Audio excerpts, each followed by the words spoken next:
But let's go right now to Ann Arbor, where there are trees down. Yeah, I can see behind Jim Kirchner. 7 Action News Jim Kirchner is there live. Jim, what are you seeing at this hour? Jeff and Joanne, we're on Dexter where it connects with Huron. Take a look. You can see police have this blocked off.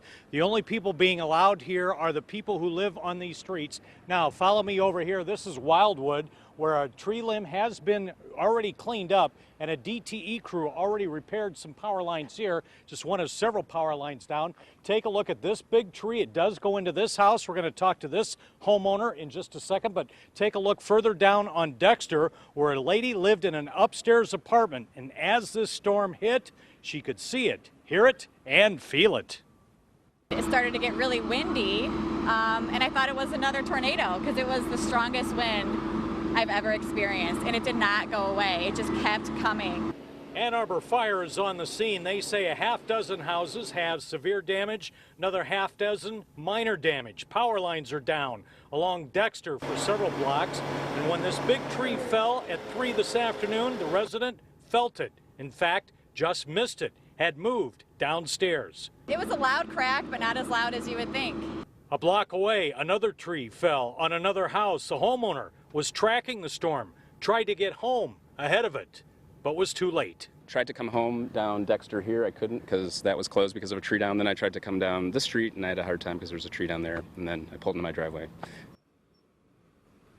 Yeah, if somebody had been inside that house at just the right time and the right spot, there would have been injuries, but the fire battalion chief out here this afternoon says no injuries. In fact, this family said their cats are safe, but I can tell you, take another look down Dexter. You can see the crews down here are removing loose tree limbs, and they're also fixing the power lines. It's going to be this way for at least another hour. I'm live in Ann Arbor. Jim Kirchner, 7 Action News. Yeah.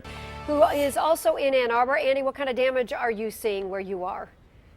Well, you could see the full force of nature behind me here. We are south of the downtown area on Main and Cook Street, where this tree came down on the garage. You can see the tree leaning on a few power lines there. We spoke to Ann Arbor police.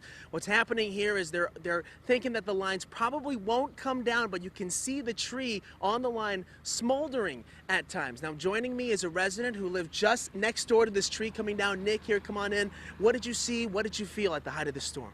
Well, I was actually in the hallway when all this happened. So when the tree came crashing down on the garage, I was just looking at the rain. And in fact, I'm using a friend's car right now, and the policeman approached me and asked me to move the car because he was concerned that the sparks would ignite the car and would set it up into flames.